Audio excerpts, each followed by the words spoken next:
ប្រលឹមថ្ងៃថ្មីចាប់ផ្ដើមខ្ញុំមានដងហើមដោយព្រះគុណព្រះ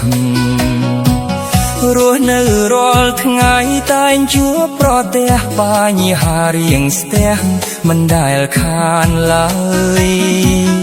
ទូមានបញ្ហាខ្យល់ភីវបកបោកទ្រង់បានចូលមកមិននៅកន្តើ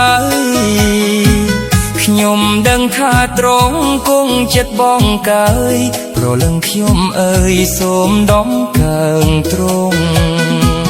ស្រសាដំកើងដល់ព្រះយេស៊ូមិនបងអង្គយូសរសើរព្រះអង្គក្រាបថ្វាយបង្គំដោយចិត្តស្មោះត្រង់លើកដំកើងទ្រង់ជាម្ចាស់សុខាពេលយប់ងងឹតទ្រង់ជាពន្លឺដឹកនាំបំភ្លឺឲ្យខ្ញុំភ្លឺថ្លាពេលខ្ញុំចុះសោយទ្រង់ប្រោសមេត្តាទ្រង់អត់ទោសាដោយក្តីស្រឡាញ់